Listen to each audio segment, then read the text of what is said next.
Welcome to the 4-day deep dive into MT. So, what's being expressed here, what's being suggested is that this is the phenomenal transcendence of everything all at once, the unison of the perfect and the imperfect, the perfection in every perfection, the flawlessness in every flaw, the emptiness in everything that is imagined, the unknowable in everything that has ever been known, the absence in everything that is ever present, the unspoken in every spoken story, the untold on everything that has ever been told, the unconditional love in every fog of confusion.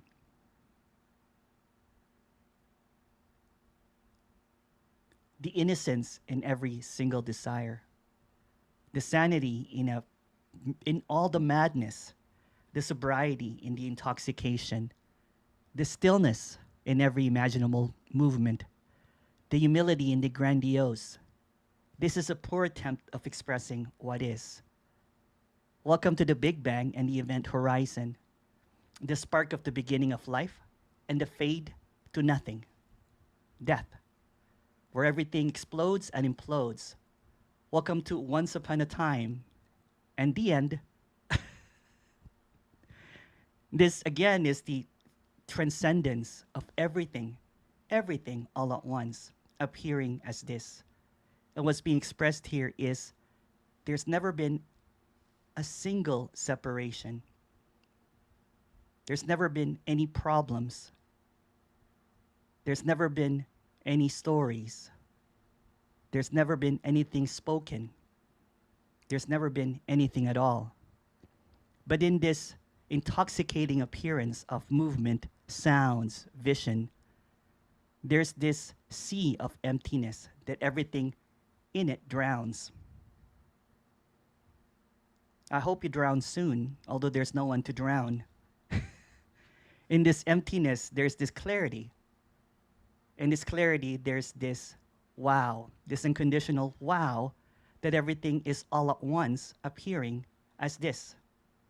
And all that there is this, and there's nothing outside of this.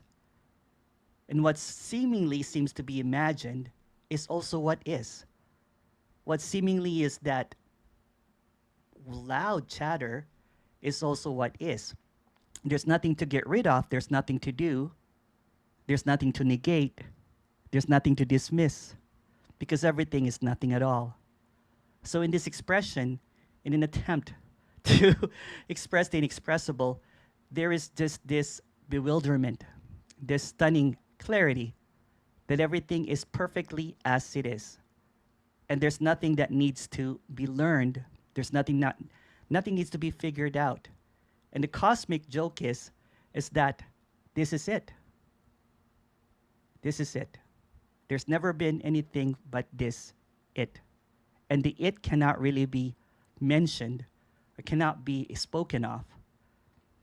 In all of this sea of emptiness, everything arises. Everything in this next apparent 4 days is going to utter clarity. There's this brilliance, going to be some radiance. Also, there's going to be some dullness and confusion and frustration and sometimes anger that arises.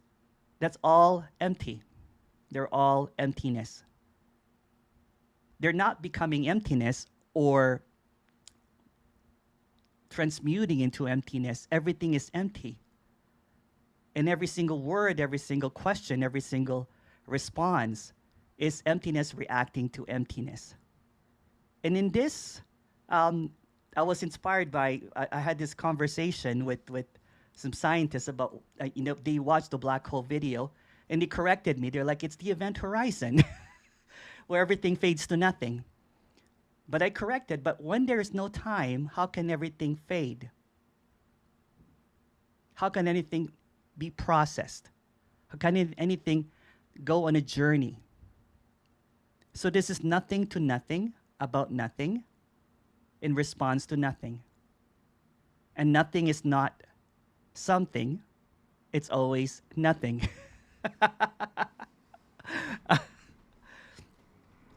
And this is the the absence appearing as this full-on experiencing of something that does not have an experiencer. This is the immense collision of these apparent ideas of what wholeness is, what separation is, what emptiness is, what nothing is, what duality is, what non-duality is. It's all clashing. But like notes in an orchestra, it's playing one song, and that song has never been sung. It's never been heard. But it's always present. It's never absent, although present is just another idea. But beyond ideas and beyond relative concepts, there's this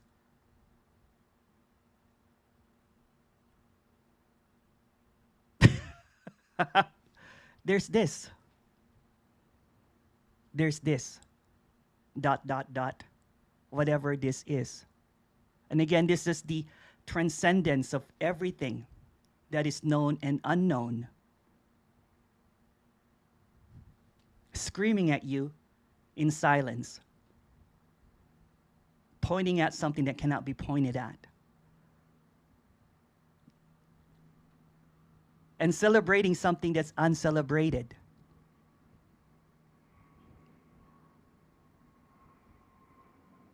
This is the open secret that is always revealed. That's an open invitation for no one, though, because no one has ever found this, because it was never lost.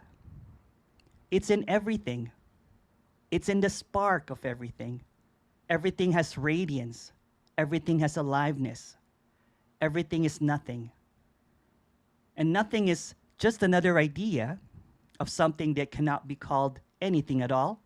But for a lack of a better term, it's zero, nil, void, empty, blank. And everything that fills that blank or empty or whatever is also zero. It's not an addition or subtraction. It's not a rejection. It's just what is. And what is this, this, and this, and this. And seemingly there's characters that are trying to figure out this. And seemingly there's speakers that are trying to speak about this. Again, this is the transcendence of everything, happening, unhappening, simultaneously, infinitely. But infinitely, simultaneously cannot be captured by the apparent me, because there's no me to capture anything.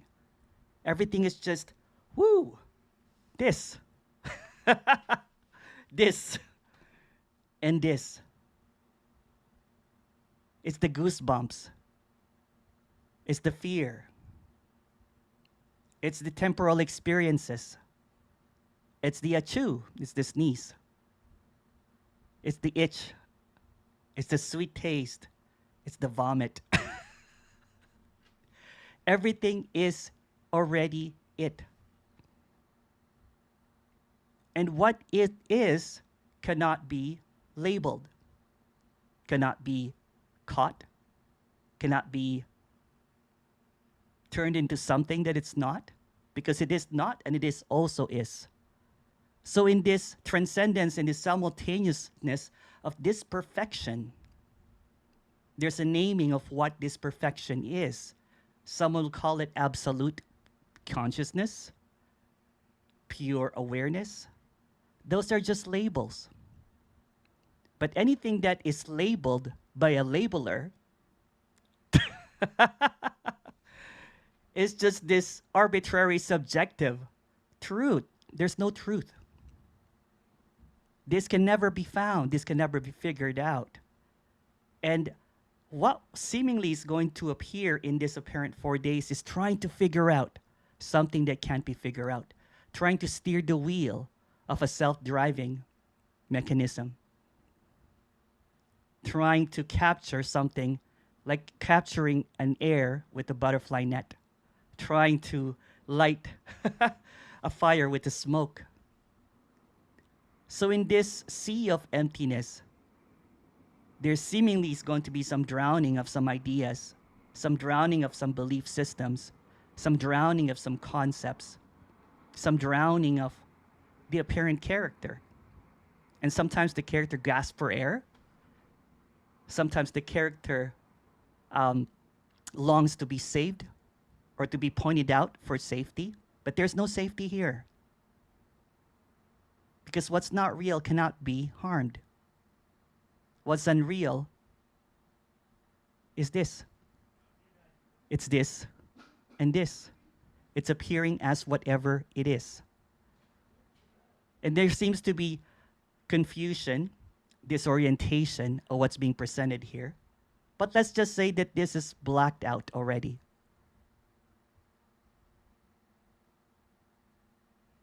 Everything is just appearing to be in perfect order, like a SimCity game, although there's no programmer, like a seeming simulation, like a seeming hologram, although there's no one that created this. So this uncaused happening, this perfection that's not by anyone at all, is appearing always, forever, like this and this and this. If you have any question, please go ahead. Oh, thank you, thank you, thank you. Thank you, Eliana.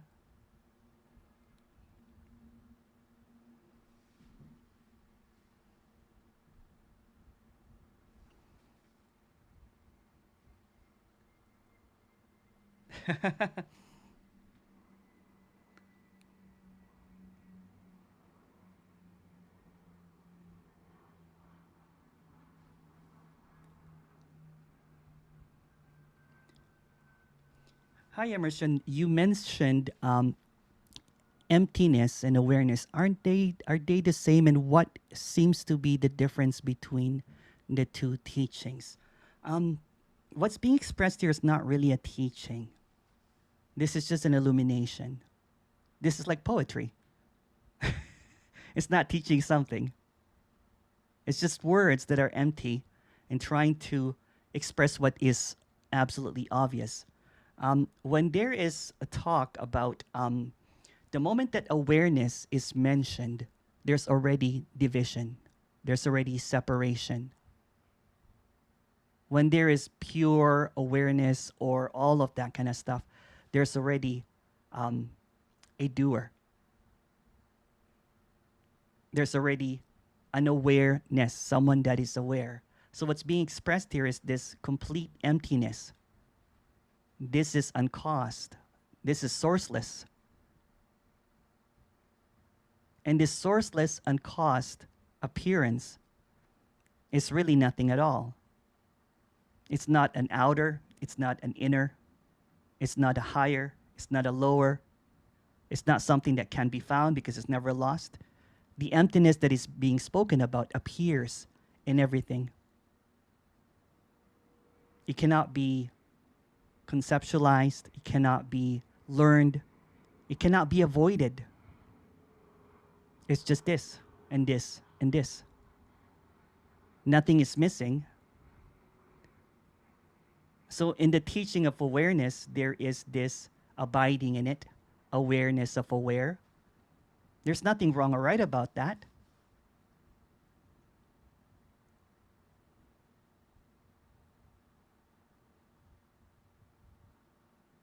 They're just words, and energetically, emptiness is openness. Seemingly awareness is seeming like a contraction. Again, the moment that there is awareness, there is already separation.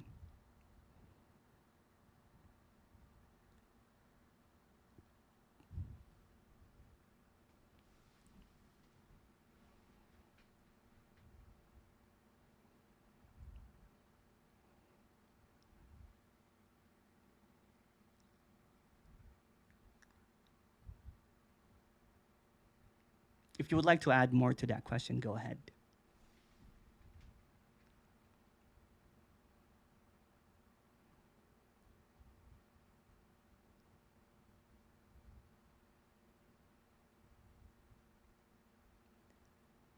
Leva. Hi. Hello. Hi. Hello, hello, hello. Hello. Hi. Uh, what do you mean with awareness? You just said awareness. Yes, you know what? There's when I was a spiritual teacher, I used to be, people will say that everything is just this pure awareness. Then you have to abide in it. That you're not aware, that you're unconscious or something. So when your consciousness unites with the awareness, then you are divine consciousness or pure consciousness, which is basically it's like a belief system in a higher being or God, conceptualized of what God is, and it goes underground and it becomes something kind of like a higher self or an awareness or something that you're supposed to be conscious of, something that you have to unite in, something that you have to settle in. So there's division already when it's being spoken about that way. Aware of awareness, being aware of awareness, abiding in awareness prior to awareness signifies although they'll say that there's no doer, there's a seeming contradiction of what's being expressed as indivisible, of something that's already complete, something that's already whole. So when there's this apparent seeking awareness, I used to twitch all the time because I was trying to abide in awareness. Sometimes I'll be lucky, you know what I'm saying? And I'll have this like, oh, I'm in this, pure awareness kind of thing, and it's a maintenance. So it's a dream that Mhm. someone is aware of awareness or someone has reached a seemingly a position, an absoluteness, a totality, a conclusion. So what's being expressed here is the unnameable, never-ending thisness that can't be captured, that can't be located, that can't be you can't be aware of, because an illusion being aware of awareness is just another illusion, aware of the illusion. Yeah. Is it a kind of being? Is it different? Yeah, seemingly yes. That's what's being expressed here is that this is not anything at all. This is no thing. And the teaching of awareness, the teaching of consciousness or whatever, there's nothing wrong or right about that. I dug it before. I was a teacher of it before. Um, but it just creates this apparent suffering because it's making real something that's unreal. It's personifying something. You know what I'm saying? It's kind of like personifying a being into something that like you are.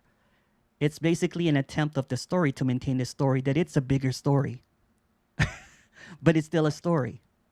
It's an illusion attempting to express an illusion that it's out of the illusion, but the illusion will never get out of the illusion. Because whatever will be it will be aware of will be just another illusion. Again, there's nothing wrong or right about that. But in this apparent experience of this apparent character in the past as a spiritual teacher, it was suffering.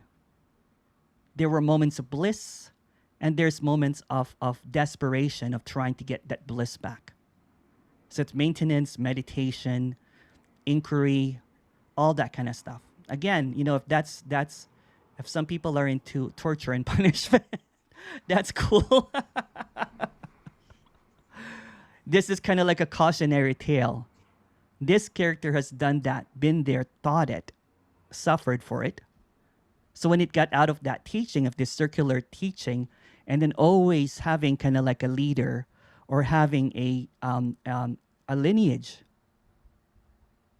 it's not really freedom.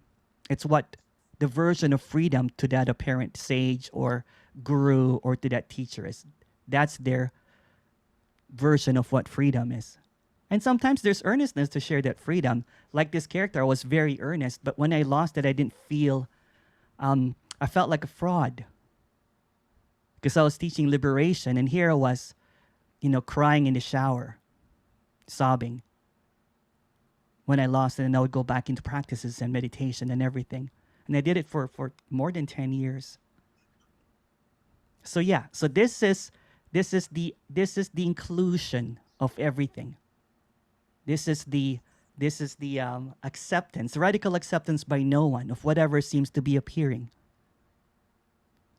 It's like, you know, when you're deep sleeping, when there's no you. There's no need for awareness. There's no awareness, there's no consciousness. It's just deep sleep. It's just empty. Seemingly, I like using the word emptiness, although it's just a word. It doesn't really point to what is. Emptiness is just, it doesn't have a characterization, doesn't have a being or a localization or a um,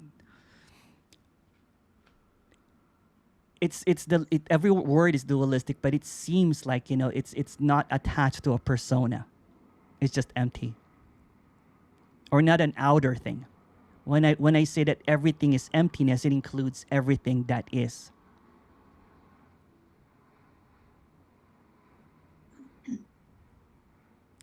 Mhm. I must say that I feel today some how do you say? I forgot the word.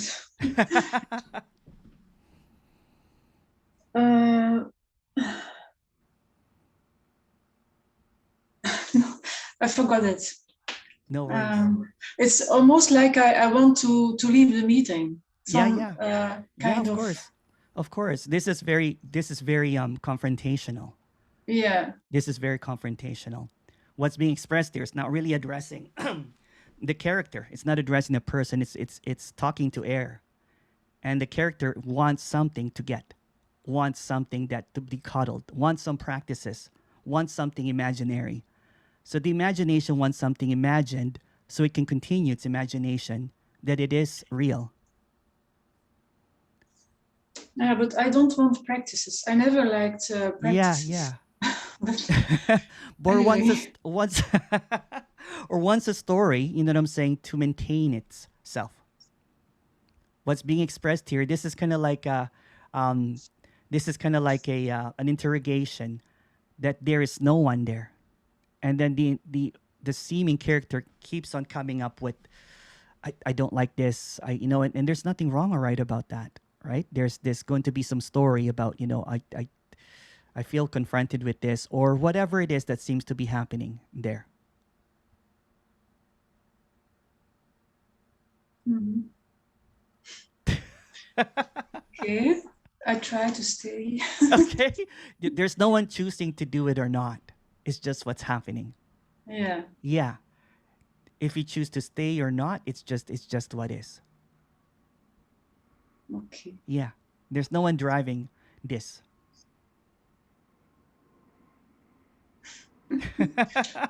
Thank you. Thank you, Leva. Thank you.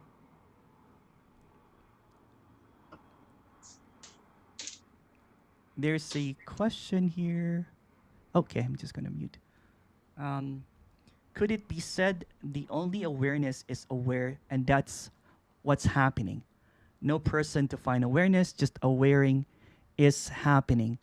But that also maintains that there is a someone that is not aware of this awareing. So it creates this separation. Even when it's depersonalized, there is this action of being aware. There's separation in it. You can say that everything is aware, but seemingly with it's a very touchy word, because you can say that everything is awareness. Everything is already aware. But the moment that there is a reinforcement of someone that needs to be aware of this awareness, then it creates this, it reinforces that there's someone that needs to be aware, even though when it's expressed that everything is awareness.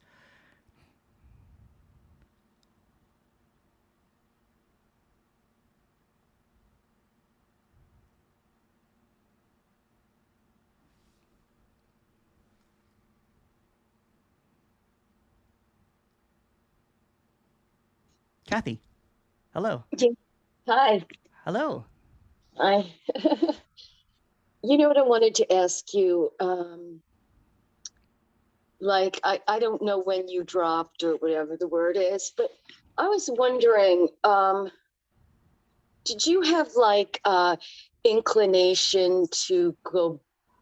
I know you said you didn't, whatever happened in your teaching career, it sounded horrendous, whatever.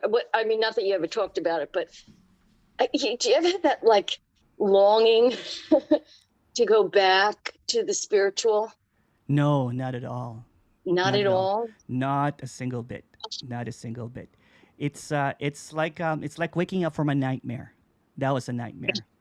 Yeah, because it was a lot of, and it was really heavy. It was a very, very heavy nightmare. It was a lot of crying, a lot of maintenance, a lot of so the it's almost like the character Emerson became a holy character that was full of holes, if you know what I mean. So there's a lot of carrying, a lot of maintenance of that. So there was this apparent, big awakening in the story, you know what I'm saying, of this character. And it Yeah, became, yeah, it served people and all that kind of stuff.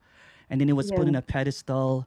And then so there's a lot of maintenance of that, a lot of, meditation, 4 hours, 3, 4 hours a day, a lot of practices, a lot You of didn't miss watching my it. thoughts. No, not at You all. didn't get any. Not at all. Yeah. It was like Wow. it's like I got out of a cult. That's how it Mm. feels like. It there was this this apparent, what seems to be apparently happening is unconditional freedom. That was a conditioned freedom. That was, yeah, That was a yeah, conditioned freedom. And there were some, let's just say there were some blissful moments in it. There were some. yeah, There were some blissful moments in it. There was a lot of hugging and all this kind of stuff and helping people. But that seems to be it, and it's just a car crash that is about to happen. You know what I'm saying? yeah, This is kind of like a whistleblower in a cautionary tale of this apparent, story that it seemed like, it was all like love and light for quite a while, in the beginning, especially it was love and light and everything. And of course, the character, you know what I'm saying? There's the power of it, the power of yeah, it, you know what I'm saying? The power of yeah, being the holder of the truth, the power of it that can easily get abused, you know what I'm saying? The entitlement, the specialness, the yeah, um the I was all of a sudden I was like the Pope. It was infallible. yeah, And the adoration and of course in between all of that there's the doubt. There's the I feel like a fraud. There's this people that wants to knock you off the pedestal. There's people that are you're kind of like, and then you're really convinced that you're telling the truth. You're really convinced that you're helping people. And then you get this big letters of testimonials. Oh, thank you, Emerson. You have saved my life. I think I have like tons and tons and tons of those. oh, I'm sure. I'm Tons and sure tons of those, and those young, the homeless people that were learning, yeah, yoga and to be teachers. It's such a wonderful, yeah, yeah. But at the you end of know, it, there's this, in the unreal, it's such a wonderful thing to be doing, yeah. Oh, yeah, yeah, yeah. yeah, Even my mom something and my beautiful. dad, when they saw it, they were like, because they're Catholic, right? They were like, you're doing the work of Jesus. And I'm like, oh, Yeah, yeah, yeah, that yeah, kind of thing. sure. But you know what? Let's just be blunt here, right? That was a selfish way of securing this entitled position of enlightened person, someone Yeah. that was better than everybody. It came from this apparent, and this is just a story as well, of trying to be the best at Yeah, everything. but even for the devotees, you understand, there's something special for them too. Oh That's yeah, yeah, why yeah. But that's why when, we but connect. yeah, but You understand? when the apparent guru, when the apparent teacher falls apart, right? It can't relate to the devotees anymore. I had so much shame and guilt and anger that I was, after that apparent thing, I was suicidal for quite a while, right? Because I let everybody down, and I could not deal with what was happening. During that time there was this in the story of this character, there was kind of like a separation of a 10-year relationship happening, and then Yeah, my mom was in and out of the hospital, and no amount, I mean, I was trying to teach her meditation, trying to, sometimes she'll feel okay, sure. and she had 4 brain surgeries, and I was really falling apart. Like every time that I would think of it, when I was a teacher, I would break down and cry in the shower, and I had to maintain this face that everything is okay. um Yeah, and yeah, and um and it was just a lot of shame and guilt, and that but there was this, and I was always trying to get back to that state of enlightenment that I thought Yeah. that I had. and Yeah. and and it was really blissful, to be honest with you, right? Yeah. It was just when you're helping a lot of people, you know what I'm saying, it is quite beautiful, right? But Yeah. I've always was doing it with an agenda. That was done with an agenda.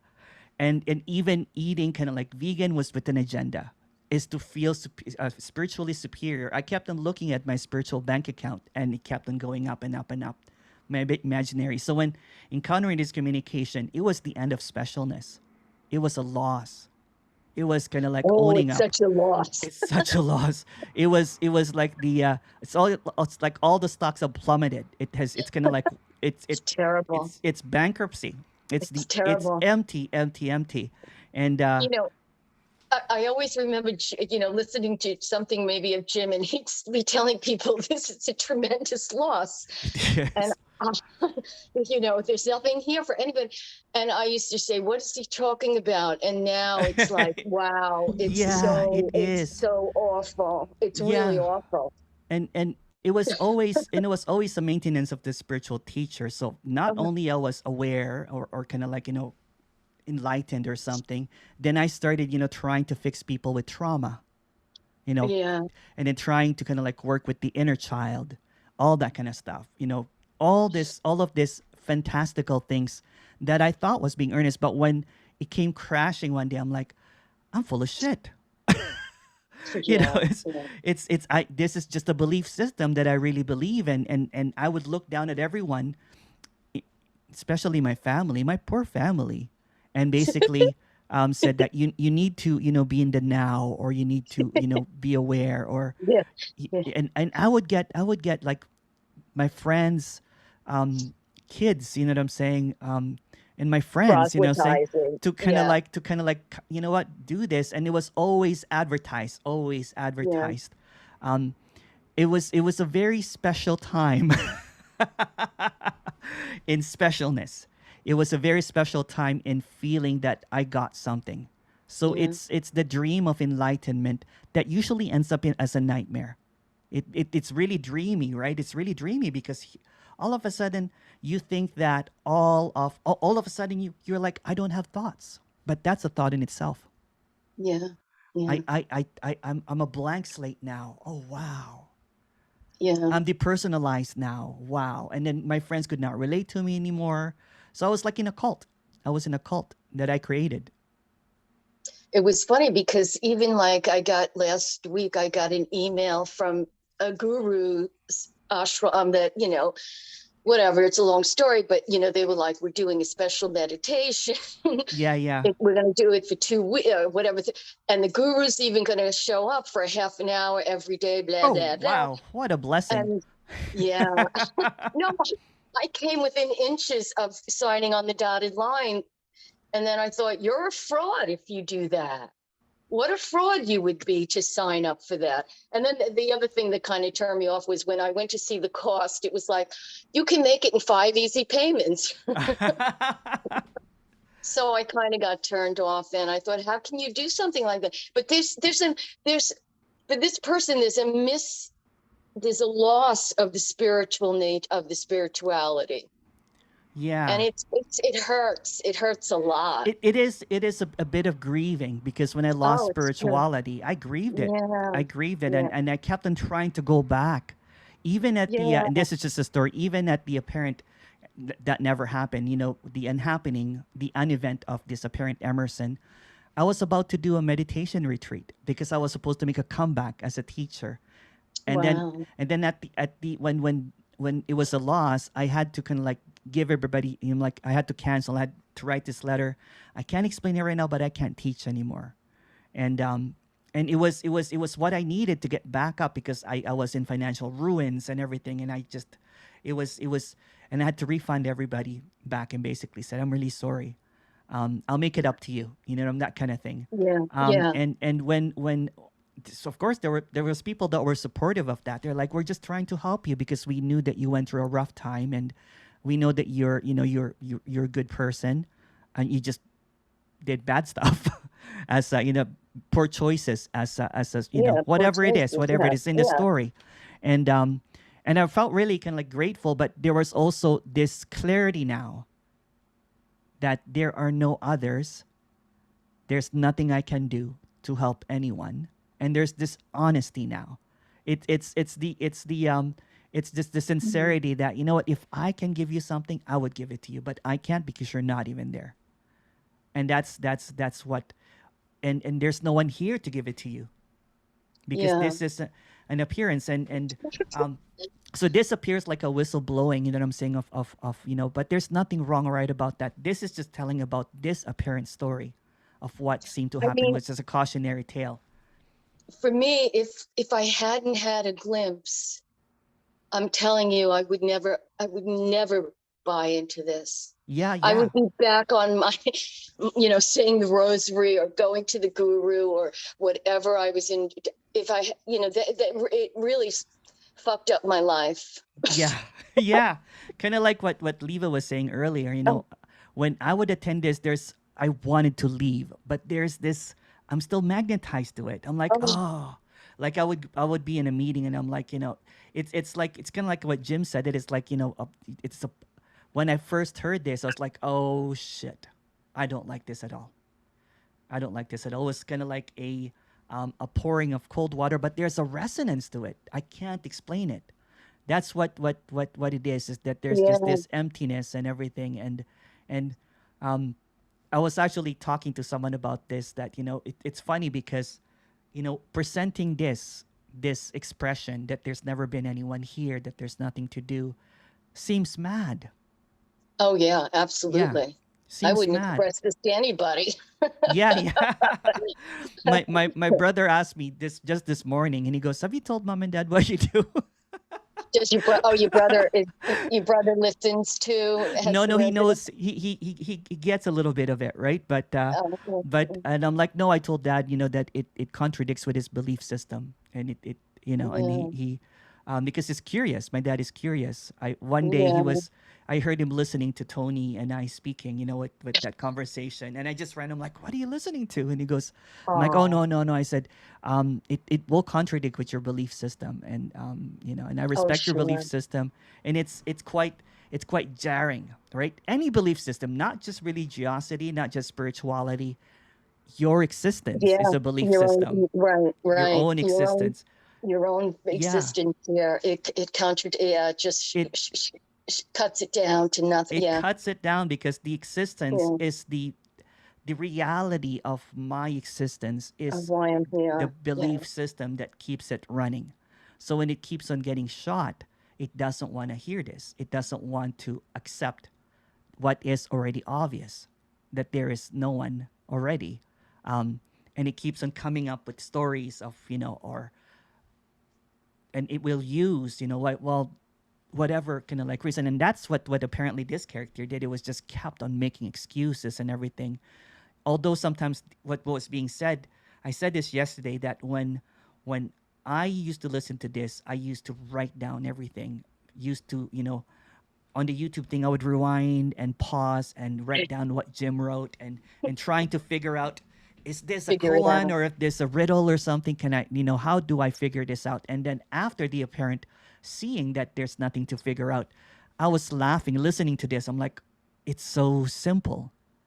It's not trickery at all. So what's being expressed is just what is. So when it's mentioned, it's when it's said that nothing is happening, that's what is. Nothing is everything. Yes, empty fullness. Really simple. Really, really simple. A doesn't need even an inquiry. It's not even inquiring into what is, you know, because it's already kind of like when I mentioned earlier that this is the transcendence of everything all at once. This is the everythingness and nothingness happening at the same time. Yeah. Yeah. It's like And it's like it can't really be understood. It can't really no, be it's like the understood. bottom falls out or something.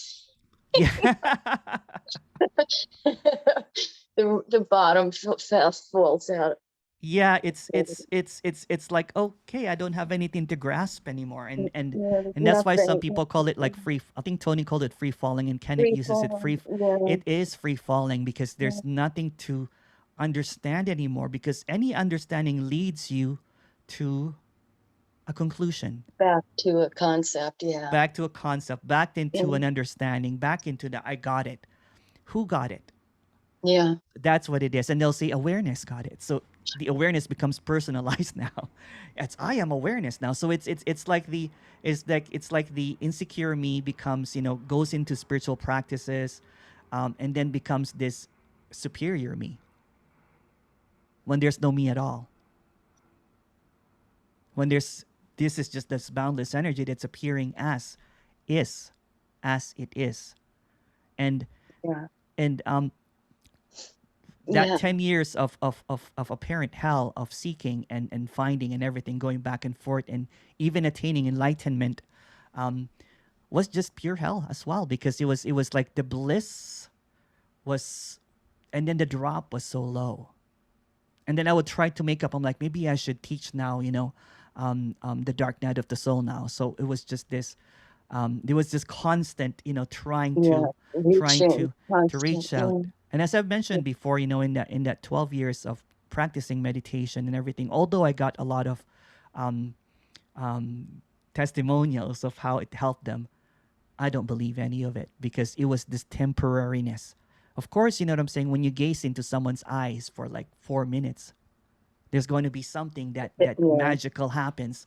Or if you do some pranayama practices or breathing techniques, for 12 Yeah. minutes straight, Sure. there's going to be this Absolutely. this Yeah. this feeling of whatever.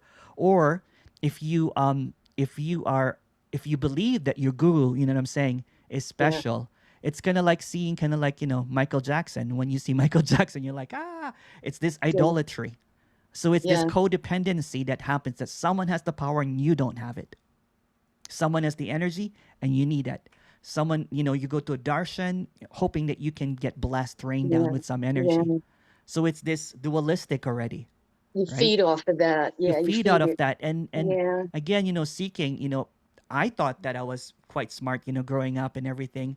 But I was really gullible and vulnerable in seeking that. I believed everything that was shoved into me.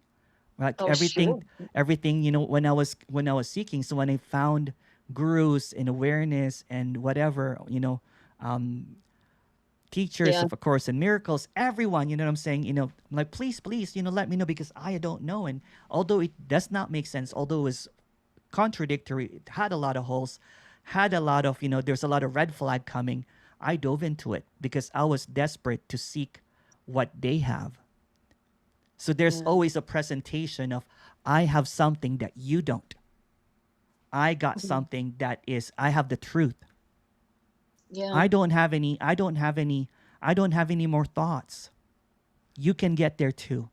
Let me teach you for a fee. Yeah. Yeah. And there's nothing wrong or right about that. It's nice in the dream to kind of like to get into these rides.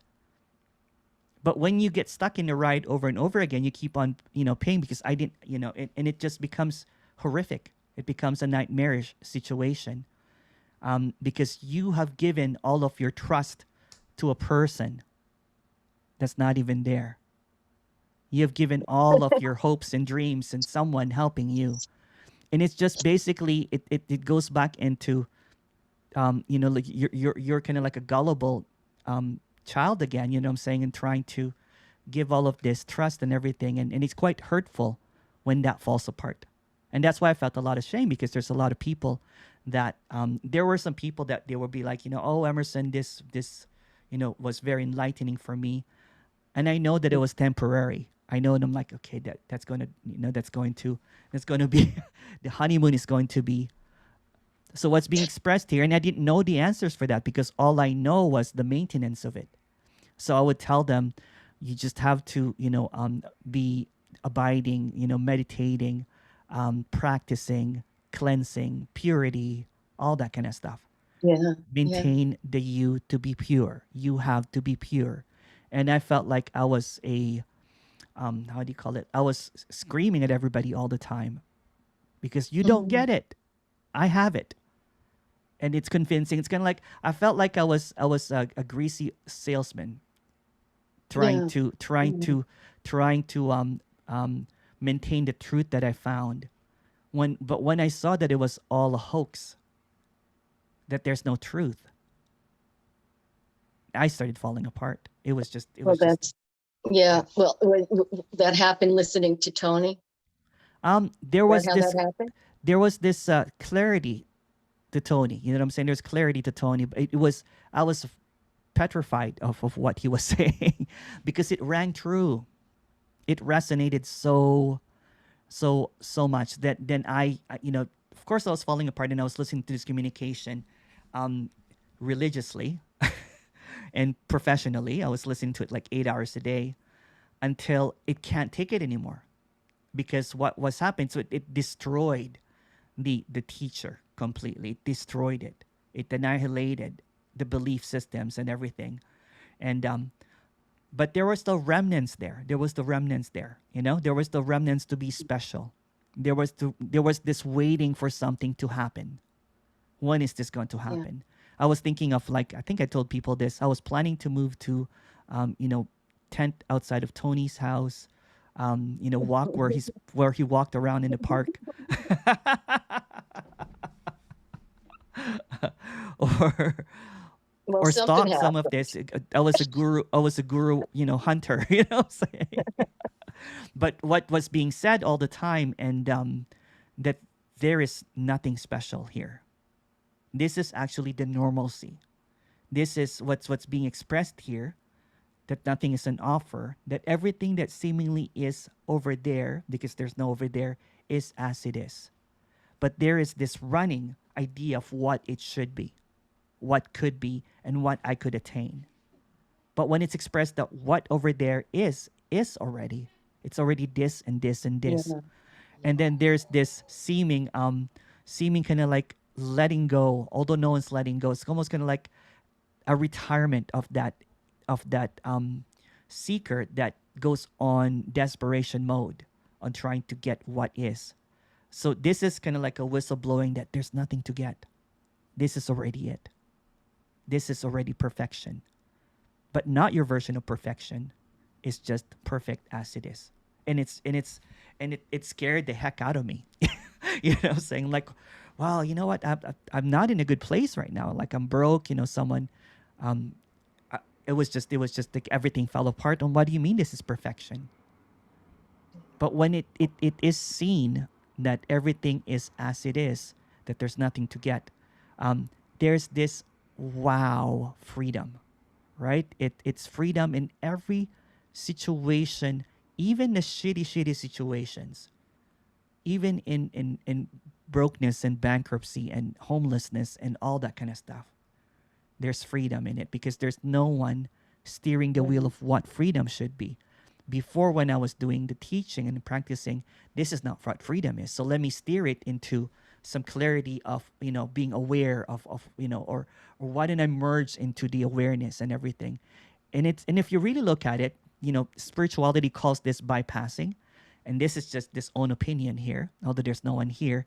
Spirituality was the bypassing for me because Yeah. it rather than seeking some psychological help with the depression, I dove into energy, and there's nothing wrong or right about that. Yeah. Into some energetic practices of trying to get there. So I would jump up and down like an Osho meditation. You know what I'm talking about? Like doing some ecstatic stuff. It helped temporarily, and it tried to not lengthen, but as straighten up my chakras, align them or whatever. It went to, and there's nothing wrong or right about that because everything is just display. But rather than seeing that it is what it is as it is for no one, that someone that is quite driven to figure out to get something better than this goes into overdrive and seeking here, seeking there, seeking there, seeking this, and then giving the authority, the person with the authority full power. Yeah, it's delusion. It's a delusion. Yeah, It's a delusion for the individual. It's a it is. delusion. It is. For It whatever is. reason. For whatever reason. It is. It is. I was And there's delusional. probably many of them. I was delusional. I was just, yeah. I was intoxicated with the fantasy of enlightenment. Yeah. It became my drug. Yeah. It became my Molly, you know, in my Yeah. 20s. It became Yeah. my Molly, it became my The cocaine, you know fix. what I'm saying? Yeah. That was It's it. the fix. And Yeah. it was just this addiction that went into this neurosis of seeking. And then when it got into that highest high, um, then it kept on, and then it became a dealer of it. So I was dealing these highs. But and in turn, the student is deluding for whatever reason. You They know, gave me they're enjoying the delusion too. Your oh, yeah. delusion was a higher level delusion, but the student is just as deluded Oh, in, yeah, you know. yeah. Oh, yeah. So there's no others, but there's this seeming mass intoxication in Yeah, spirituality, exactly. of having a position. You know what, this, and then and it's just, and this is like sobriety. This is Yeah, sobriety. This is the normalness. This is kind yeah. of like what my brother and my sister said. We're glad to have you back because we thought we Oh, lost you with spirituality, because all of a sudden I was just this fixing everything, going to people's fridges, your energy's low, all of this stuff. And of course I've turned off like a lot of friends that knew me as a character before. And it was just like, what happened to you, man? It's like, well, you must and be totally friendless now between that and the you don't exist, baby. there's actually some really good best friends that have stuck around, you know what I'm saying, Oh, that have oh, seen through all wow. of this stuff. And I have a friend that was from high school that I've reconnected with. It was just, Wow. yeah, Wow. yeah, because That, it, yeah. it it's it doesn't have this air of superiority anymore. The specialness is gone. Before it would be like, um I can't talk to people that are not spiritual.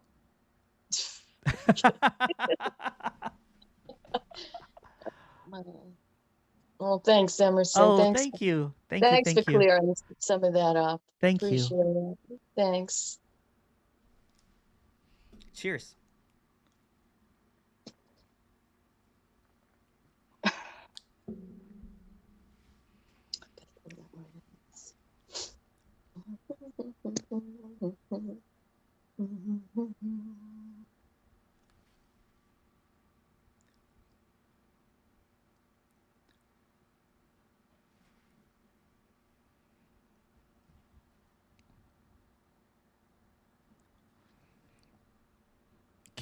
Susie goes, can you please speak of that there is no relationship to anyone because there's no one? Yes. So that's the other thing, you know what I'm saying, when there's this seeming dropping away, is that um it's seen that there's never been any other, that there's never been anyone at all. It's just all emptiness. So there's an appearance of someone that you have a relationship with. There's an appearance of someone that there's someone. But when it's seen that this is just all empty, everything is just an appearance, but for no one, um, there's seemingly a everything that seemingly have happened in the past, everything that seemingly is even happening now, even relationships, for instance, is just seen as an apparition. It's kind of like, when you're having a nighttime dream. In a nighttime dream, there's entanglement, there's feelings about, there's death, whatever seems to have, or relationships. But the moment that that dream collapses, the moment that it's seen that there's no one, then there's the seeing that there's never been any relationship. Relationship is just another creation of something that cannot be created. So this appearance of seemingly wholeness, there appears to be, people that you're entangled with and everything. But since there are no others, in this immediacy and the directness of this, there's just this unconditional love. Because there's this manufactured love, or this idea of what love is between two people, when it's actually just unconditional love, loving itself unconditionally, and it doesn't see others. So everything is just then just like a a response. So A anything that response, yeah, comes which is from the here, best kind of love. anything that comes from here, yeah, anything that comes from here, there's Yeah. no one behind this. It's all immediate. So it's just It a is. response from no one, and no one, Yes. you know, like, Yeah. When there's an idea of that there is someone there, then there's this conditional love. That if you do this for me, I yeah, do this for you. Then I have yeah, agenda there's and do like this an for me. overlay and a claim Yeah. of whatever's being Yeah. said, Yeah. and it's just meaningless.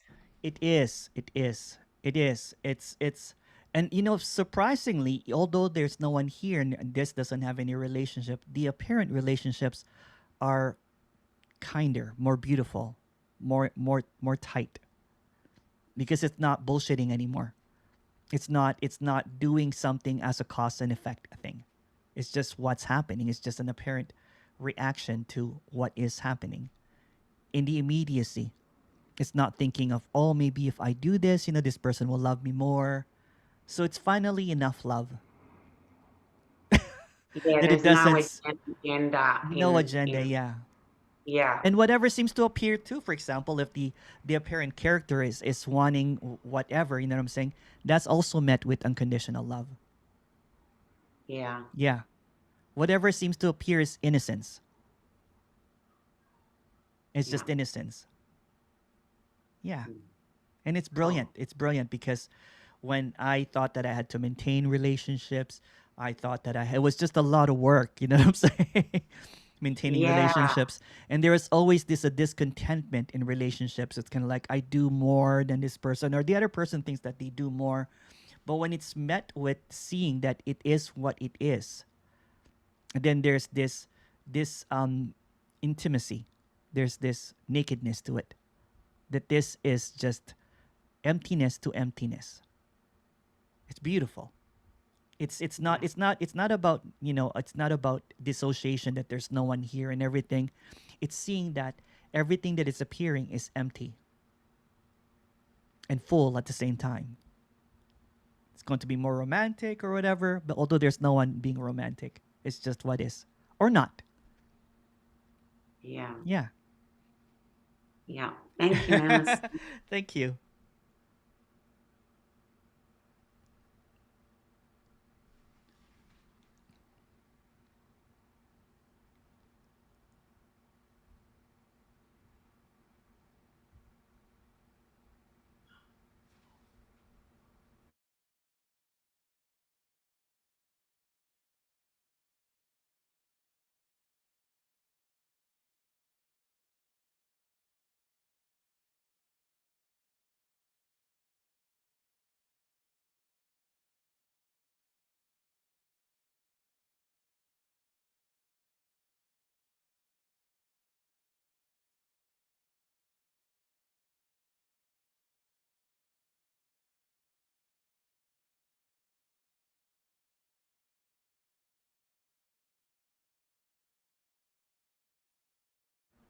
My puppy is not here right now, but I'll bring it in the breakout room.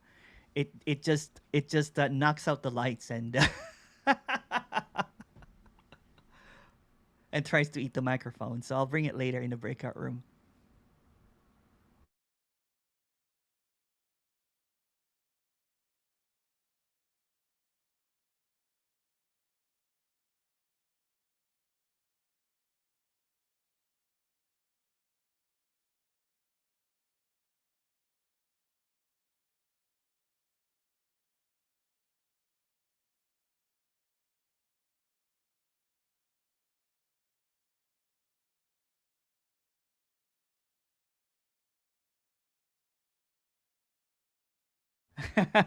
Thank you, Kane. That's funny.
Is there no purpose in life?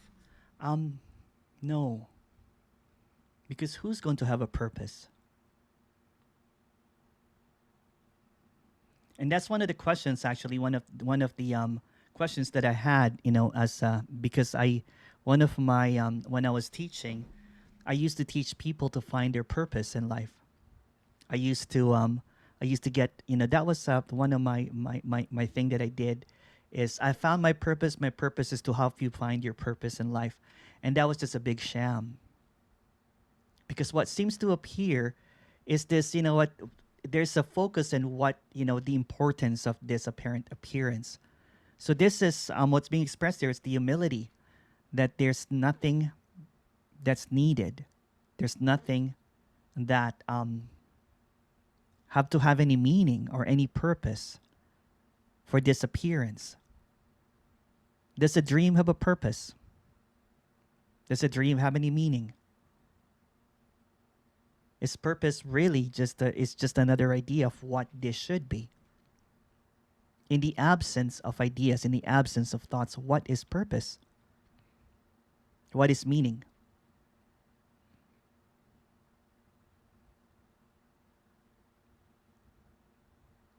And that was what one of the things that really kind of like made me want to reject this communication, is because there was this incessant kind of like, search for the truth, and I thought I found it, that the purpose was helping others find their purpose.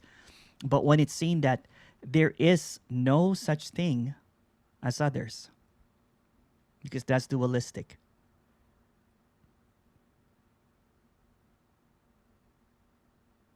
When it's seen that this is already complete, so why should there be a purpose for something that's already complete?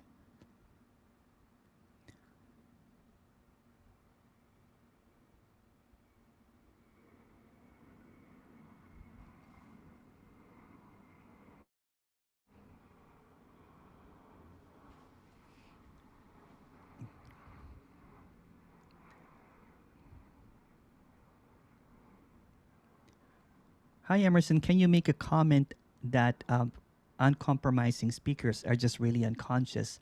There's actually no unconscious and conscious. It's just another idea.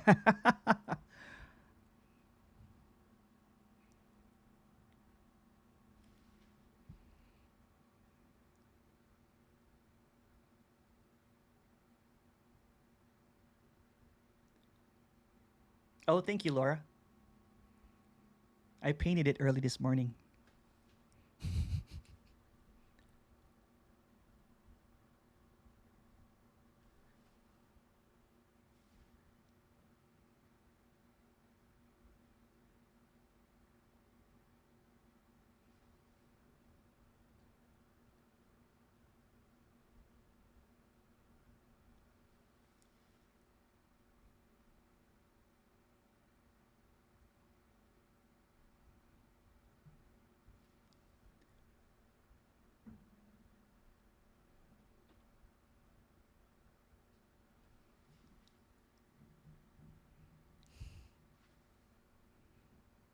Oh, thank you.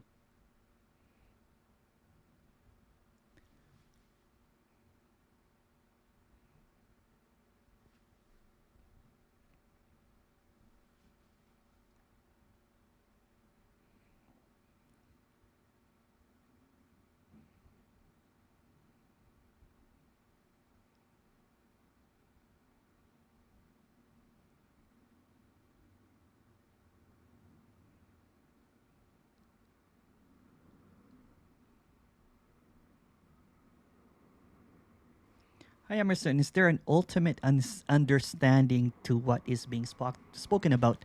Actually, no. Again, this is not about reaching a point or coming into a conclusion or arriving somewhere. As I mentioned before, arriving at something is just another illusion. It's just another idea. There's an I that have arrived. There's a me that understood it. So what's being expressed here is just this emptiness, this openness, this nothingness. That nothing needs to be understood. Nothing needs to be learned.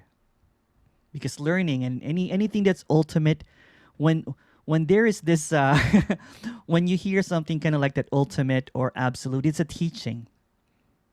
It's a teaching at arrival of something, of somewhere that was achieved by someone. And again, kind of like what I've been saying, that this is a cautionary tale, that this character has thought that it arrived something and somewhere, and only to see that no one arrived.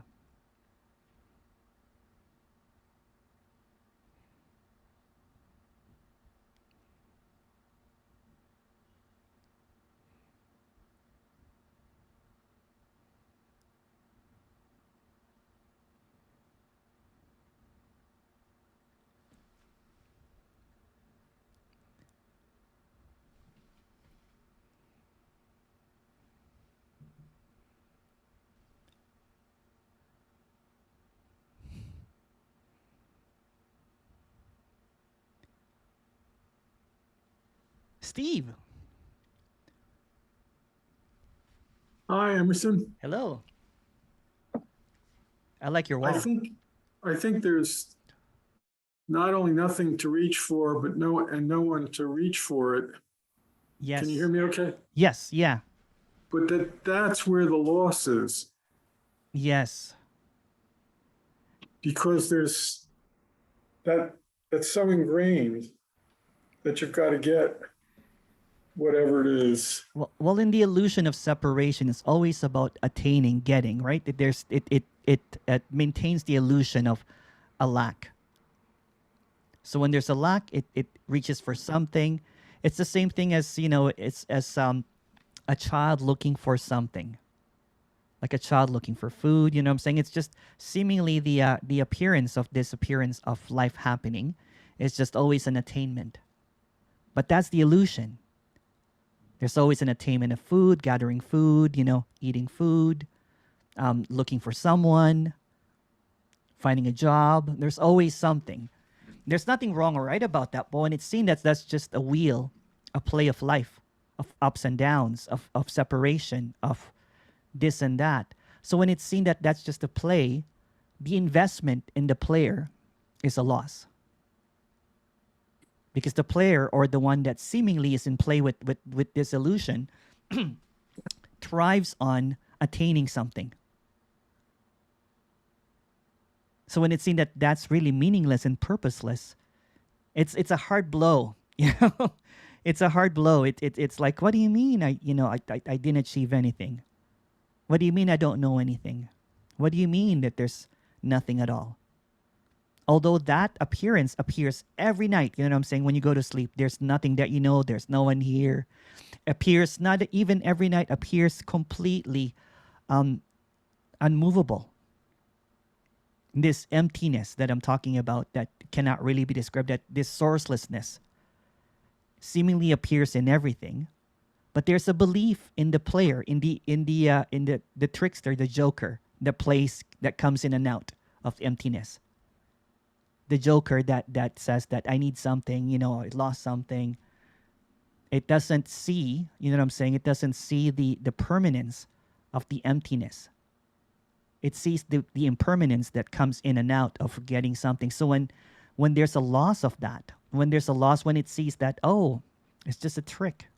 It's just a trickster. It's just a joke. It's just something that's not even quite there. It appears in a dream. This persistence that there is someone that is permanent. It tries to maintain it. It has, if you look at the characters, seemingly at play, there's a birth date and a death. There's nothing wrong or right about that, but that comes in and out. That's in play. And like what I mentioned earlier, this is the phenomenal transcendence of everything all at once, the event horizon and the Big Bang appearing all at the same time. But there is this idea that there's a linearity to all of this, that there's a beginning and there's an end. And that gets mimicked, you know what I'm saying, with practices and everything. You will get here. There's a beginning to this. But it doesn't tell you about the end. So what's being expressed here is the loss of that fantastical thinking that there's something to achieve. So this is kind of like a slap that there's no enlightenment. because there's no one enlightened. There's no one here. And then all of that and none of that is home. That's right, yeah. So in this play of separation, it's just emptiness appearing as separation. So when it's seen that there's no players, it's just wholeness at play. This is just wholeness at play. And the separation is also wholeness playing separation. Or if you to go further, it's like this emptiness with labels on it. This is a label, this is consciousness, this is awareness, this is separation and everything. If you take all of that labels, all the stickers away, it's just this unknowable emptiness. It's already complete, it's already done. But no one wants to hear that, because again, the drive for the existence of this imaginary character that calls itself me or whatever is the maintenance of something to do. The maintenance of not even something to do, but the maintenance of the belief system that I am here. Although It's that glorified. I'm sorry. No, go ahead. It's glorified. It's glorified in there's a song, Never Enough, Yeah, about it's how there's never enough for the me, and it's never enough. like this Yeah. wonderful. Yeah, this kind of like, I get wowed all the time, right? Because this shake, this apparent holding on to this glass, you know what I'm saying?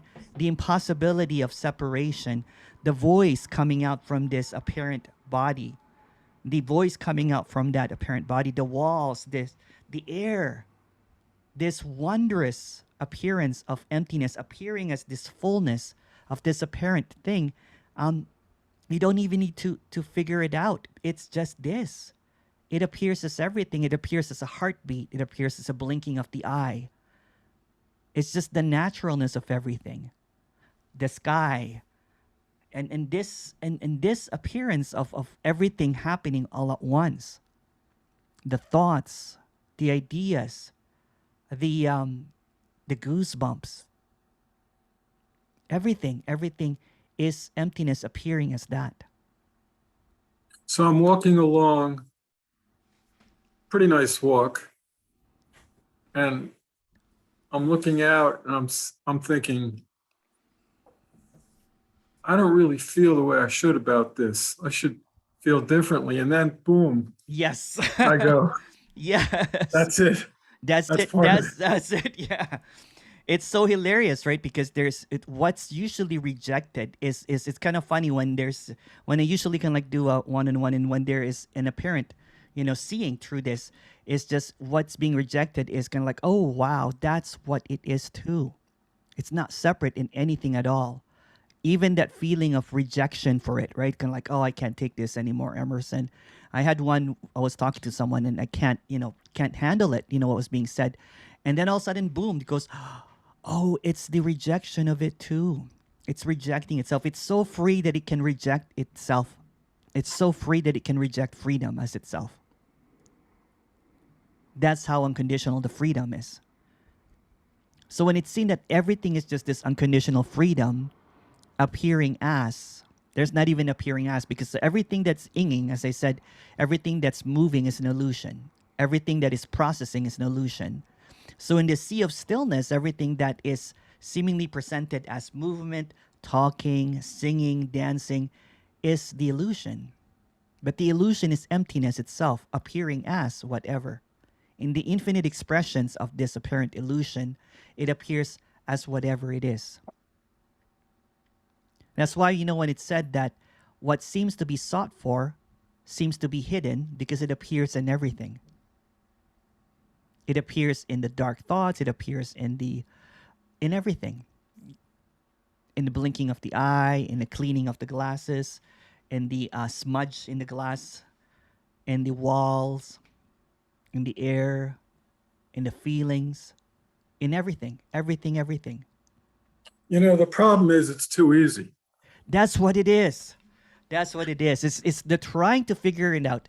The moment that it tries to figure out what is, the focus is on the trying to figure out, not what is. it goes, there's no inwards or whatever. It goes inwards and tries to process what is, or trying to be aware of what is. Then it creates a veil of separation of what is already. For example, when you wake up in the morning, there's this seeing, saying like you probably have a nightmare, dream, or deep sleep, and there's just this instance in the morning, before Steve comes back, and creates all of this wondrous, you know what I'm saying, imaginary problems or whatever it is, right? There's this silence, you know what I'm saying? There's this emptiness that actually is present in everything. There's just this suspension, kind of like the me, kind of like, it's seemingly kind of like taking another shift, coming, making it into kind of like daytime shift and everything. So there's the me's on a break or whatever. And there's this emptiness, this sliver of silence. And then you're like, oh, what was that dream about? And then you make the dream into a story, although there is Right. no time. So it creates this continuity of this appearance of time happening in timelessness. So there's this there's this dream character of Steve that appears in daytime. It goes to sleep. It appears in the nighttime again, and then it goes back into the daytime again. But there's no daytime and nighttime. It's all a dream. So in the dream, there's no time. There's no you. There's no I. There's no consciousness. There's no awareness. It's just a dream. So when everything is, when what's being expressed there is non-duality, without any contradictions, everything is a dream, appearing as whatever. So Right. so the emptiness is just, take this again. This is just all suggestions, right? So emptiness is dreaming of itself as full, dreaming of itself as whatever, but it's just emptiness dreaming of itself. Since it's empty, all the dreams are empty. Like when you wake up in the morning, what you think was a full-on felt sense realness of you and time and some other people and everything, it collapses. It becomes empty. And then the fullness comes back again, and kind of like thinking, oh, I have to go to this meeting with Emerson or whatever, and all of this kind of like thing, and it's just this beautiful showcase of all of these colors and sounds and tastes and sensations in this empty stage. The stage is always empty. There's no one in it. It doesn't even move. And all of these movements, all of these feelings, all of this stuff, isn't it wondrous though? It's amazing. It is. It is. There's this, it's stunning, kind of like, it's brilliant. I was hiccuping, you know what I'm saying? I was amazed by the hiccup. I'm like, wow, that is so fascinating. It's just this movement, right? Of this, you can't, it's just beautiful. I was just amazed by it. I'm like, oh wow, what is this? It's just this, and it's a maintenance of this apparent reality. This reality that is an illusion, but a very persistent illusion. Which doesn't have to be maintained. It doesn't have to be maintained. There's no Yeah. one to maintain. Yeah, so when it's seen that everything, what's being presented in this 4 days is just the simplicity of the emptiness, that there's nothing needed, there's nothing to do, and it's so funny because the characters, you know what I'm saying, there's no characters, loves the drama, loves to get something, loves to kind of like this like woo, you know what I'm saying, this kind of like revelation. What's being revealed here, that there's nothing needed for revelation, Right. because everything is Right. already revealed. The air, the sun, you know what I'm saying? The scent. That's emptiness appearing as that. What is missing? Nothing is missing. It's actually when the parent storyteller gets caught up in its own story, you know what I'm saying? That it misses the whole view. It goes in a tunnel vision, trying to look for the light when it's all light. It's all light already. It gets caught up in stories, miraculous, all of these fantastical, fictional, stories about attaining and getting. And, someone emailed me today, goes, when will you, if I go there, will I drop away? So there's this, it makes it into a story again. It makes it into a story again when there's no one to drop away. This is kind of like kind of like a whistle blowing that there's nothing to get. Right. Yeah, that seemingly, you know what, there's a lot of people that have gone through all of this um, practices. There's nothing wrong or right about that, but it's not needed. This character has been there, done that, I and got, heard about that. yeah, became an expert at it. Yes. Thanks very much. Thank you. Appreciate it. Thank you, Steve. My puppy made it to the door. I'll bring it back in a moment. Sorry.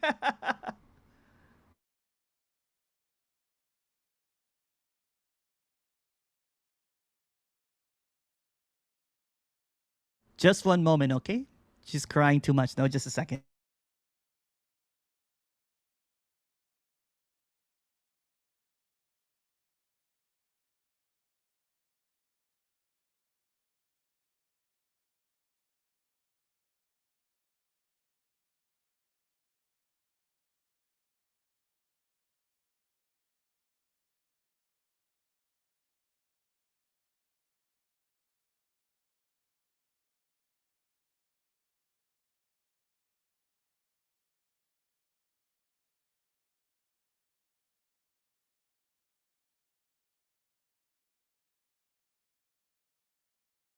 Question here. Would you say that looking for pleasure, avoiding pain is just a programming of the body? No one doing it. It's just a seeming, everything is just a seeming reaction to what is. It's emptiness reacting to emptiness. Programming, there seems to be a time and everything. So when it's seen in this directness that nothing is happening, where's time? So programming seems to be time. In a story, it could be, that the seeking for pleasure, avoiding pain is just what is. But there's also the opposite of some parent characters looking for pain. It's just a story.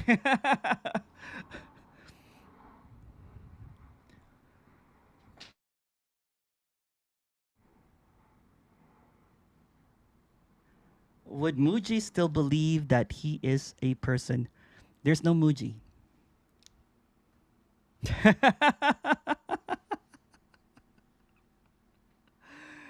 Kane goes, would there be any interest in tattoos after apparent liberation? Whatever appears, but seemingly here, no. I was trying to kind of like I had a tattoo about apparent my enlightenment, because you know what, I had a dream that a whale. My first exposure into a glimpse is in a dream, in a nighttime dream. I dreamt that a whale ate. I was on a boat and it took me to the depths of the ocean, meaning that there was death and there was liberation, and that started my seeking, so to speak. And I got a tattoo out of that, but that doesn't have any meaning anymore. If I could erase it, I would.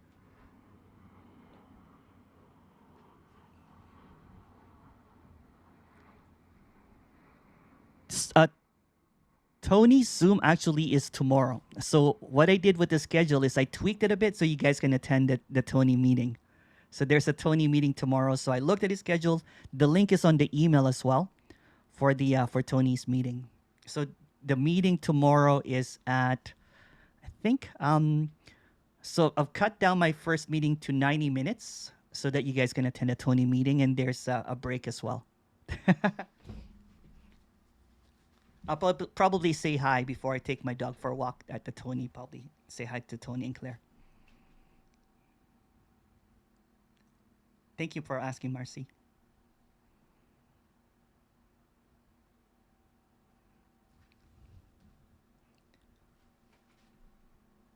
Hi, Emerson. Is Tony your guru? No. There's no Tony. It's kind of funny because, there's this fanboying in this character, seeing Tony, and he shut me down right away. He goes, there's no one special here.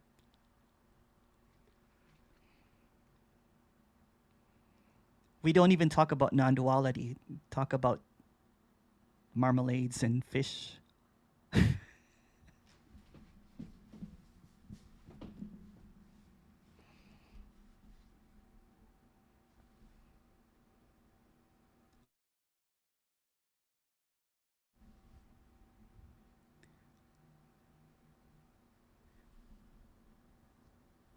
Hey, Forrest.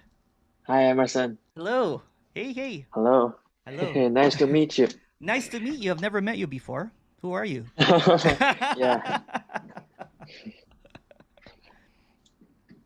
Now the September has started and I'm in college. Yes. So suddenly everything become more like a challenging or more competitive to say. Isn't it great though? Yeah. I feel like I'm a totally different person. Yeah, seemingly, but there's no one there that's different. It's just an appearance of this apparent change. It's kind of like there seems to be this focus, you know what I'm saying, on the inner stuff. But like the weather outside, the weather changed. You know, you're in my same area. All of a sudden, it's a bit chilly. Yes. That's the same. It's just apparent. The illusion is always going to be changing to maintain its illusion, right?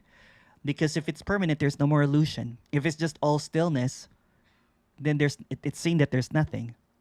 So this apparent changes in going back to school, you know, this apparent kind of like, oh, it feels different now. It's just like the weather changing. The weather is changing into cooler. Apparently school is back and there's apparent other people. Fun. I used to, you know, when there was this seeking energy here, I used to hate change. I used to kind of like be, or even with the changing of the weather, when I saw the first fall leaf kind of like falling, all that kind of stuff, there's going to be kind of like, oh, I don't like this.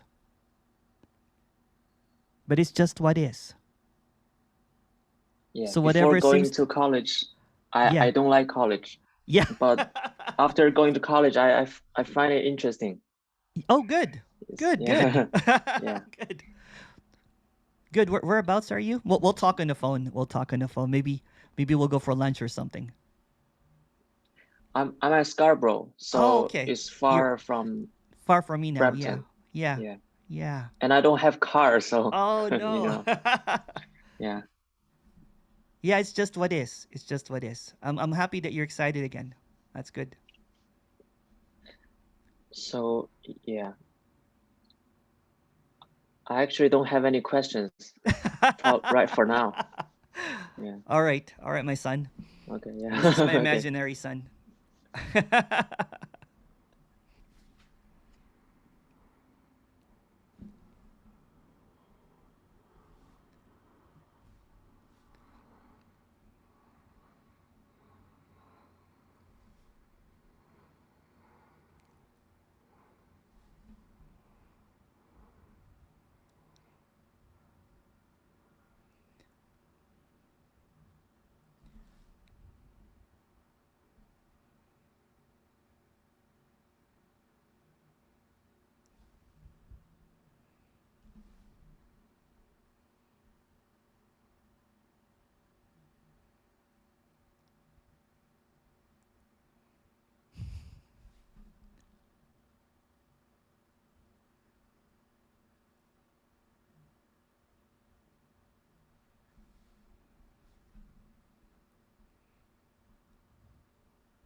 Oh, hi, Johannes. Hello. Hi, Emerson. Hi. Hello. How are you? I'm good. Do you hear me well? I can, yeah. Okay. You just said something about fear of change or fear of different situations and so on. Life has changed at all. That resonates somehow. This is this constant fear of how to deal with this, how to deal with that. It's once I understand there's no self, there's no me, more or less everything happens by itself. There's nobody doing it. And somehow to listen to this message is quite easy to understand. Okay, there's life happening by itself, but in the underground, there's this discomfort about the world or this apparent world outside to adapt to the environment somehow. And I thought, okay, when everything happened by itself, then life could be much smoother than it is, or it feels like at the moment. Could you say something about that? Yeah, see, that's the preference, right, of what should be. So although life is happening by itself, there is going to be a preference. The same Yeah. thing as a preference if you want like sweet or savory food. So what? There's a preference, you know what I'm saying? It's just what's happening as well. That's also emptiness appearing as a preference of what should be and everything. But when it's seen that it's just a preference, meaning it's just emptiness, that it doesn't really have any it's kind of like you can't change the changing of the weather. Even if Yeah. you prefer summer, it's just what's happening. The same thing with what's happening apparently in the world, you know what I'm saying? And there's nothing that you can do because you're not even here and the world is not even here. It's just an appearance. An appearance that you're trying to change is just it just brings a lot of seeming resistance to what is. Yeah. Yeah. And that seeming resistance to what is creates this apparent disturbance, you know what I'm saying, or suffering. That because there's nothing that you can do.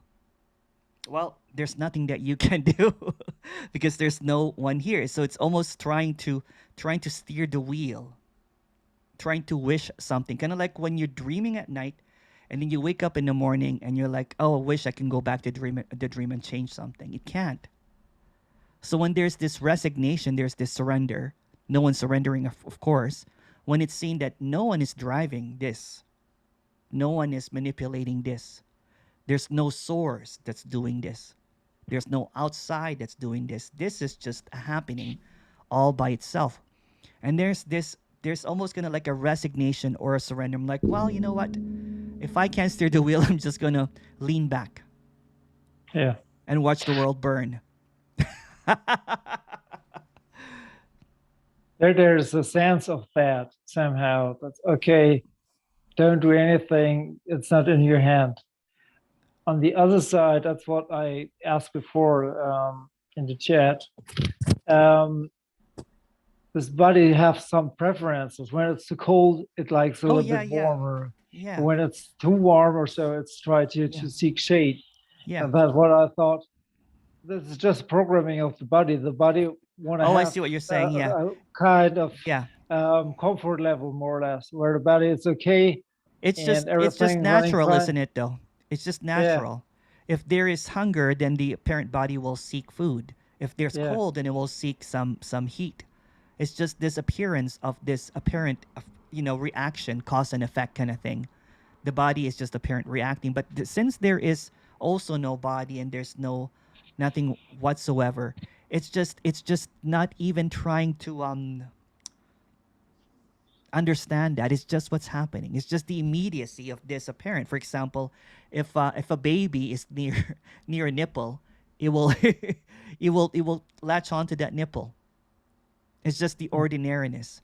If a puppy, for example, is separated from its apparent master, it will cry for no reason whatsoever. So in this appearance of this separation, there's always going to be this and that. There's always going to be a reaction to something. For example, if there's a preference of not what's happening to the world, that's just normal. That's just what is as well. It's just reacting to the opposite of what it wants.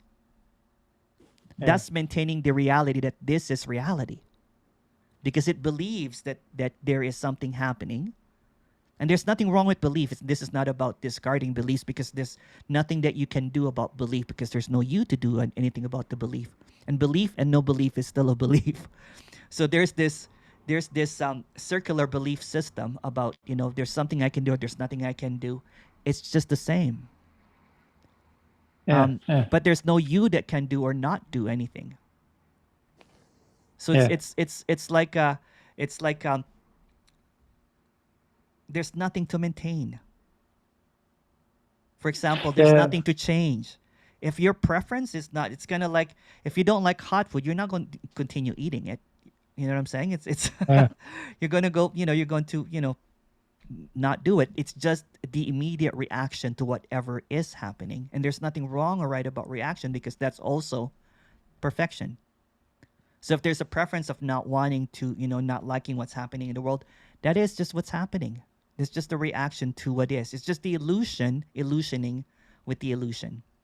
But when it's seen that that's just a functioning of the illusion, likes and dislikes, there's a seeing that, oh, wow, it's just a show of opposites. It's just a play of this and that. It's a play. And then when you see, well, there's no you. When it's seen that you're not really a player in it, meaning that there's nothing that you can do in the play, that you're not in the play, nothing's happening in the play. It's just a play. It's like watching an aquarium and thinking you're one of the fish, and you're really involved in that. It's just an illusion. But there's going to be some felt sense realness, because in this apparent illusion of separation, there's, of course, it's going to feel like there are others, that you can hold the glass.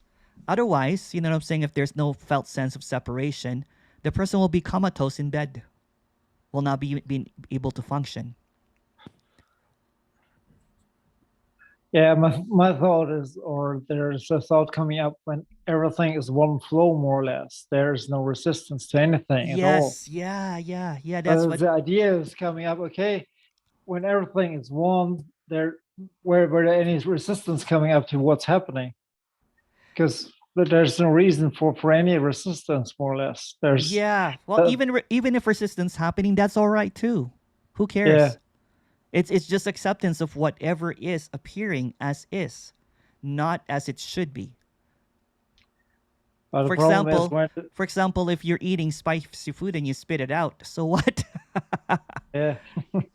So the rejection and the acceptance are the same illusion, because there's no one accepting, there's no one rejecting. Yeah. But as soon as the person come in, there's a rejection. So, that shouldn't be there. But that's just what's happening. Also. It's just what's happening. It's really just this, and it's just this as isness of everything. It's as is. For example, if there's a resistance, not liking this communication, it as is. There's nothing wrong or right about that. If there's this deep resonance, kind of like whatever, it's also as is. If it's resonance and rejection, it's as is, because none of that is really happening. If you notice something that, for example, you perhaps, when you first encountered this communication, you probably did not like it. Kind of like what I did. I was resisting this so much. I hated it, but I loved it at the same time. I could not really explain it. Since there's no one choosing to do this, I started liking spicy food. I got used to it. So the resistance, in the beginning became an acceptance. So resistance and acceptance is just this changing illusion, like the weather. In the past, every time that I would see kind of like falling leaves or kind of like, golden leaves, I would resist it. Seemingly, since there's no one here, I was walking around, I'm like, oh, that's beautiful. And I'm like, oh, resistance and acceptance is just the story. Yeah. Yeah, but there's no one choosing to resist or accept. It's just a happening. It's like a sneeze. Yeah. There's no way life should happen. Life could happen anyway. Who cares? Yeah, there's no life actually. Yeah. That's just another idea. That's just another separation idea of what this should be. Life is treating me this way. Life's got, this is my life's journey or whatever. It's again, all of this idea is to maintain this separation. But I understand what you're saying. Yeah. That comes up to the sense of life happening, or life should be in sync, or should be flowing better, or whatever, because there's no self. But who cares? When there's nobody there, life, everything comes and goes. So life is anyway, or there's no life at all. It's just an appearance at all. Everything that is coming and going is the unreal. Yeah. It's emptiness appearing as this temporal happening.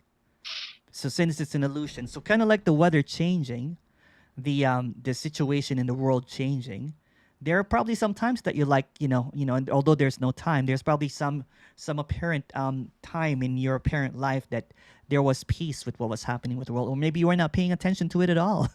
If you don't pay attention to it at all, does it even matter? No. It doesn't matter in deep sleep.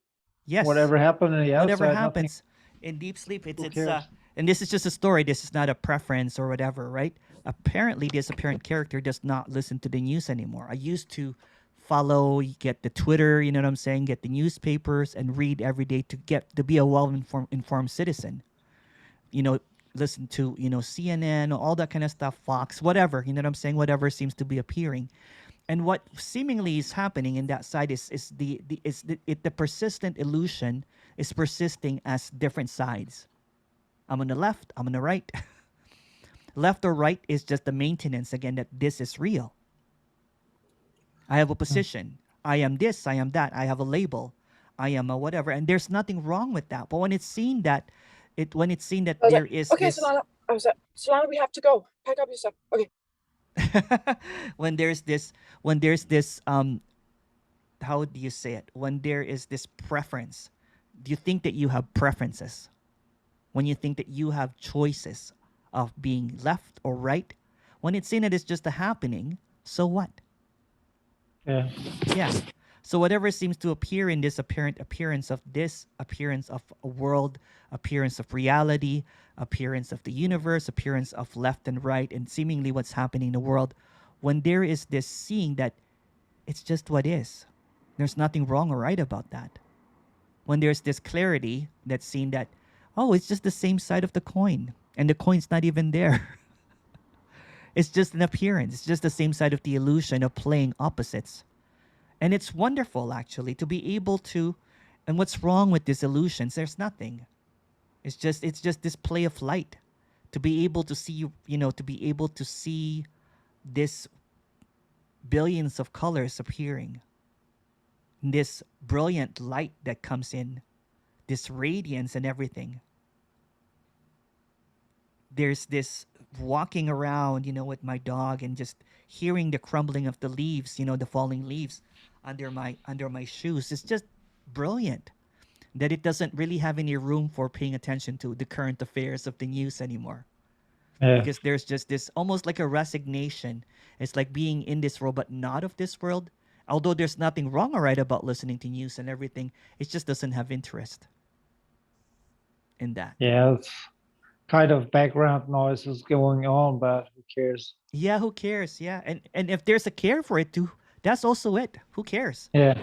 If there's a preference to listening to it, there's nothing wrong or right about that. This is not about a different state or, a different preference or whatever.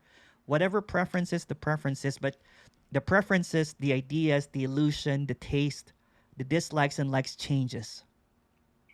So that's not real. Somehow I hear that for years and years, everything that comes and goes is not real. Yeah. And I try to understand. There's absolutely no way to understand well, it. the unreal is trying to understand the unreal. That's hopeless. So it's hopeless Completely. because the unreal always makes itself real. So trying to understand it makes it real. You're like, okay, I don't understand it, but if I understand it, then I'll get it. There's no getting it. Shit. Shit.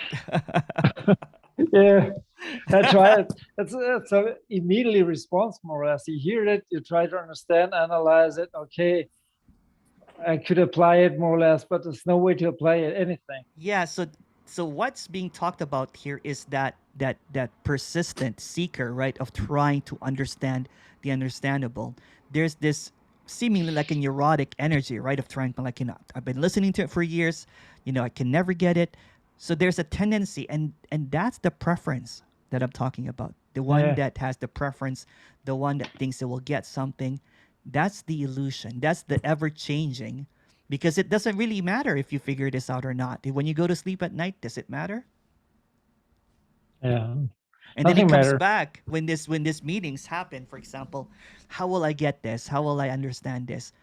That actually, all of that seeming doing, is the appearance of this stillness appearing as movement, appearing as seeking, when it's already still. So it's looking for its stillness, but the looking itself is stillness already. It's stillness trying to find stillness in movement. But every movement, since it's an illusion, is already still.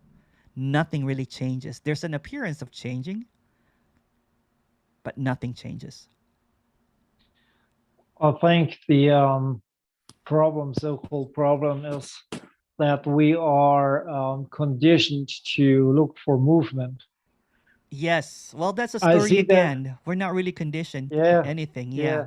In this, It, there's a reaction to movement, right? So every single, it's like a in this apparent appearance of this illusion of this and that. There's always going to be a reaction. yeah.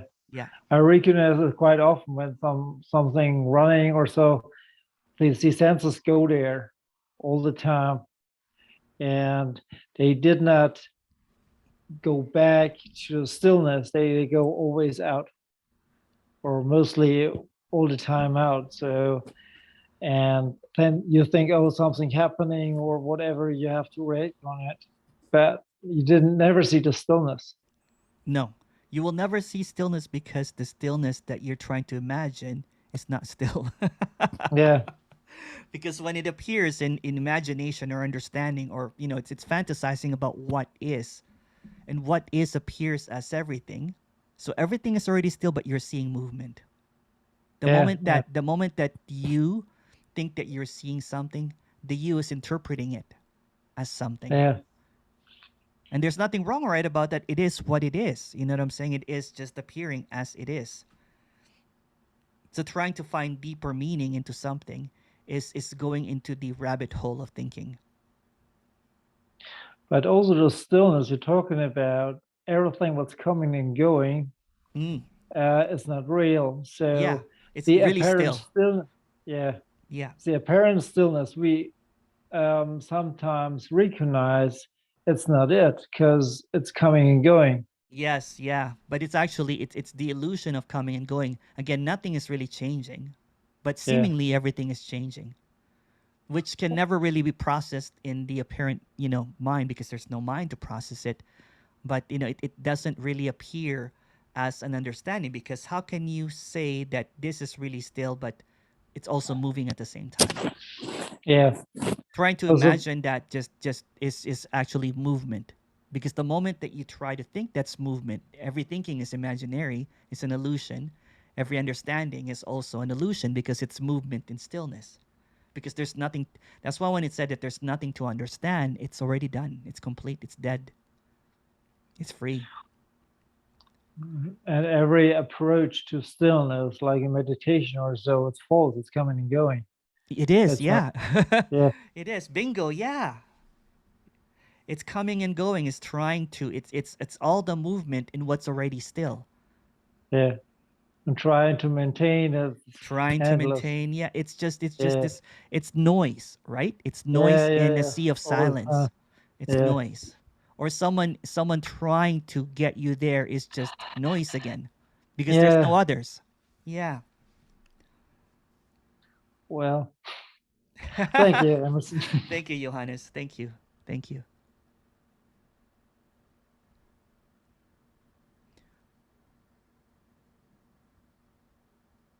If the happening is happening, this is from Julie, why is the happening not real? Because the happening is also unhappening at the same time. Science is trying to catch up to non-dualities. This is timelessness. So timelessness, there's seeming a time that's moving, but in timelessness, there's no time. So how can a happening happen if there's no time?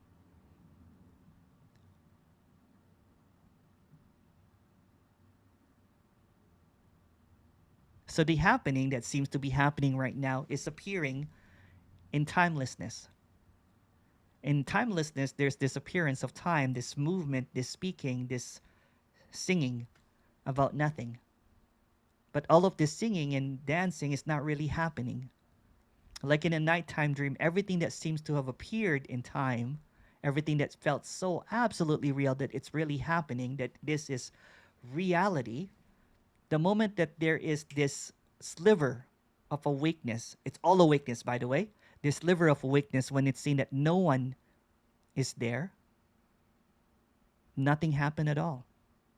Nothing is happening.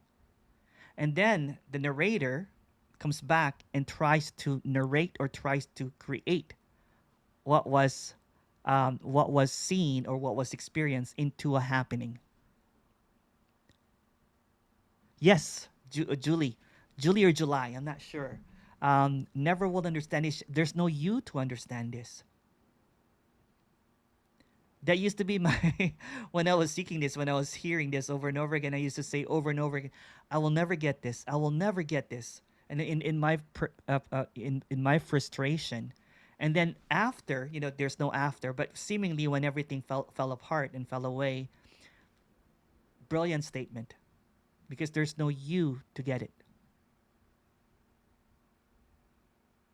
Meaning it's already understood. It's already done. It's already complete, because whatever seems to be happening is in completion already.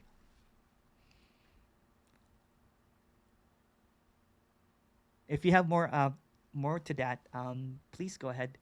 Oh, there's Bjorn goes, in deep sleep there isn't anyone. I liked hearing that. Then my spiritual programming kicked in and said that you are still, there in deep sleep, but in a dimension you can't remember. And lost that nice feeling again. Could you address spiritual programming? There's no you to be programmed, but in the apparent story, there's this seeming hallucination in spirituality that there is a higher self, um, something better than this, something's missing. There's this absolute, there's this heaven. It all stems from that this is not it. It all stems from this idea that this is lacking. It all stems from this idea of afterlife. It keeps on missing the point because it keeps on imagining an after or something that needs to be achieved, in the future. So what's being expressed here, and it's kind of funny, in the same breath, a lot of spirituality will say that there's no time, there's just this timelessness. But when you get there, so what's being expressed here, that there is really nothing outside of this. There's no other dimension. There's no you to have any memory even. It's already complete.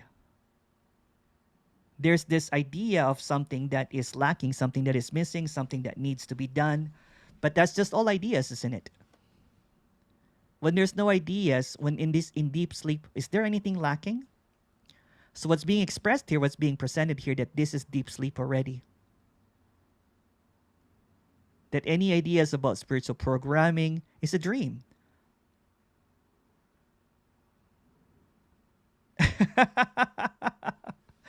I kind of get what you're saying now, that there's a you that's still in deep sleep, in kind of like Matrix that needs to be woken up. It's so funny when the character has this idea of and it's nothing wrong or right about that. It's just fantastical ideas of what is. Again, that there's something other than this. And there's something that needs to be figured out.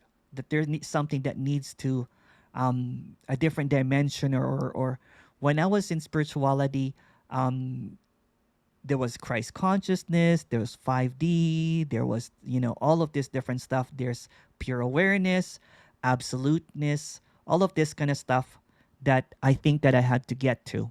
And when I get there, you know what I'm saying? When I get there, when I finally get there, then I can abide in it. I can stay in it. But that keeps the seeking going because you're looking for a future event. You're looking for a future happening. You're looking for something. So as I said in the beginning of this talk, this is actually the beginning and the end. This is the once upon a time there was a seeker, the end. This is the Big Bang and also the event horizon where everything vanishes.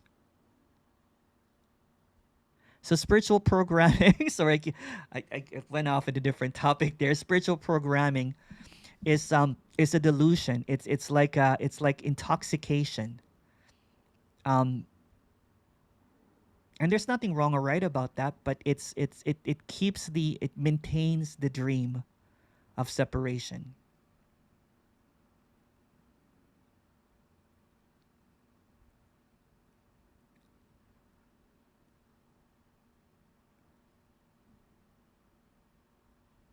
Oh, hold on to that question. Someone also said it is break time. Thank you so much, everyone. We're going to have an hour break. I'll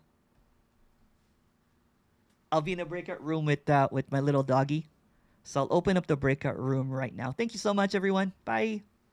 Thanks, Emerson. We'll see you back in an hour. Thank you. Thanks, Thank mate. you. Are Thank you you. going to be talking in the breakout room, Emerson? Yeah. I'm gonna eat and talk and all that kind of stuff. Cool.